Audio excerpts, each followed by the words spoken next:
അത് അന്ന് മറ്റേ സാറിന് ഒരു വീഡിയോ ആണ് മറ്റേ ഈ വണ്ടിയുടെ പേപ്പറിന്റെ ആർച്ചുക്ക് സംഭവം അത് എനിക്ക് കിട്ടിയിട്ട് ഒരു മാസം കിട്ടിയില്ല ഈ വണ്ടി ഒരു മാസമായി. അപ്പൊ ഞാൻ ഡെയിലി അവരോട് ചോദിക്കും. അപ്പൊ അത് പറഞ്ഞു അത് കുറച്ച് വായിക്കും പറഞ്ഞു. ഇപ്പോഴും ഒരു പ്രിന്റിങ് തുടങ്ങിയിട്ടില്ല. 2.25 ലക്ഷം RC കൊടുക്കാണ്ട് അത്രയും തന്നെ ലൈസൻസും കൊടുക്കാൻ കേരളം മുഴുവൻ ഇങ്ങനെ തന്നെയാണ്. അതിനാണ് എൻ്റെ പേരിൽ കള്ളക്കേസ് എടുത്ത് വെച്ചത്. ഓക്കെ, സ്റ്റേഷനിൽ ഒപ്പിടാണ്ട് ജാമ്യം തന്നിട്ടുണ്ട്.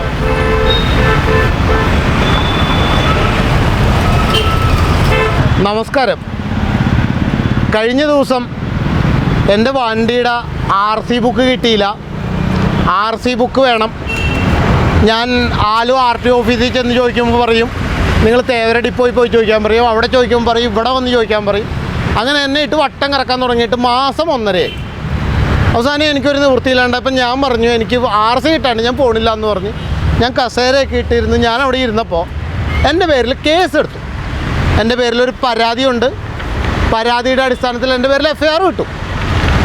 അപ്പോൾ അങ്ങനെ മജിസ്ട്രേറ്റിന് മുന്നിൽ കൊണ്ടേ ഹാജരാക്കി. രാത്രി 10 മണിയായപ്പോൾ മജിസ്ട്രേറ്റ് പറഞ്ഞു സ്വന്തം ജാമ്യത്തിൽ വീട്ടിൽ പൊക്കോ എന്ന് പറഞ്ഞു. കാരണം 353 വകുപ്പ് മാത്രമാണ് ഇട്ടിട്ടുള്ളത്. നോൺ ബെയിലബിൾ ആണ്.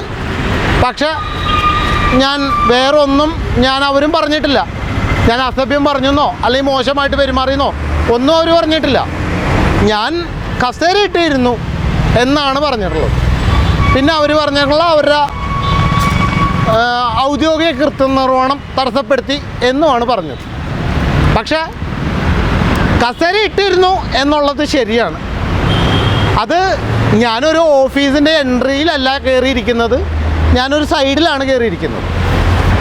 2 എൻ്റെ പേരിൽ കൊണ്ടുപോയി മജിസ്ട്രേറ്റിന് കൊണ്ടുപോയി എനിക്ക് ജാമ്യം അനുവദിച്ചൊക്കെ തന്നു. അങ്ങനെ ജാമ്യത്തിൽ ഒരു വ്യവസ്ഥയാണ് 2 മാസം എല്ലാ ശനിയാഴ്ചയും സ്റ്റേഷനിൽ വന്ന് നേരിട്ട് ഹാജരായി ഒപ്പിടണം. അങ്ങനെ ഞാൻ ഒപ്പുവിട്ടു. ഞാൻ കഴിഞ്ഞ ദിവസം ഞാൻ നിങ്ങളോട് പറഞ്ഞിരുന്നു എൻ്റെ കയ്യിലിരിക്കുന്നത് കുറുവടിയും അമ്പും വില്ലൊന്നുമല്ല. എൻ്റെ കയ്യിലിരിക്കുന്ന ആയുധം ഈ പേനയാണ്. അത് തന്നെയാണ് ഞാൻ ഇപ്പോഴും ചെയ്തേക്കണത്. ഞാൻ RTI വെച്ചിട്ടുണ്ട്. എനിക്ക് രേഖാമൂലം കിട്ടേണ്ട മറുപടികളെല്ലാം എനിക്ക് ലഭ്യമാക്കി കിട്ടണം. കാരണം ചെയ്യാത്ത കുറ്റത്തിന് എന്നെ അറസ്റ്റ് ചെയ്ത് കഴിഞ്ഞപ്പോൾ എനിക്കുണ്ടായ നാണക്കേട് ചെറുതൊന്നുമല്ല.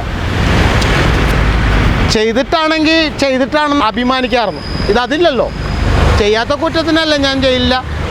അത് ജഡ്ജിയുടെ മനസ്സലിവുണ്ട്. അല്ലെങ്കിലോ ഞാൻ ജയിലിൽ വരെ പോയി കിടക്കണ്ടേ? കാശ് കൊടുത്ത് ഞാൻ മേടിച്ച വണ്ടിയുടെ RC ബുക്ക് 7 ദിവസം കൊണ്ട് പ്രിൻ്റ് ചെയ്ത് തന്നെ വന്നുള്ള ഗസറ്റ് വിജ്ഞാപനം നിലനിൽക്കുകയാണ്. 1.5 മാസമായിട്ട് എനിക്ക് തരാണ്ട് ഞാനത് ചോദിച്ച് എന്നെ പ്രതിയാക്കിക്കൊണ്ട് പോലീസ് FIR ഇടുക, എൻ്റെ അകത്തോട്ടിടുക. എന്തായാലും നിയമത്തിൻ്റെ വഴി കൂടെ തന്നെ പോട്ടെ. എനിക്കതാണ് ഇഷ്ടം.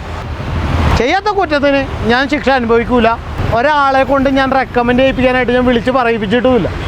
അത് ഒരു കാര്യത്തിനും. അതെ, എൻ്റെ വീടിൻ്റെ കേസ് ഇപ്പോഴും ഇടിഞ്ഞു വീഴാറായി വീടവിടെ കിടപ്പില്ലേ. ഇപ്പോഴും ഞാൻ ആ വീടിൻ്റെ കേസിന് വേണ്ടിയിട്ട് ആരെ കൊണ്ടെങ്കിലും റെക്കമെൻഡ് ചെയ്യിപ്പിച്ചിട്ടുണ്ടെന്ന് ചോദിച്ചു. നിയമപരമായിട്ട് എനിക്ക് കിട്ടുന്നതാണെങ്കിൽ കിട്ടിയാൽ മതി, അല്ലെങ്കിൽ വേണ്ടെന്നാണ് പറഞ്ഞിട്ടുള്ളത്. ആ നിലപാട് തന്നെ എനിക്ക് ഇപ്പോഴും പറയാനുള്ളത്. നിയമത്തിൻ്റെ വഴി കൂടെ പോട്ടെ.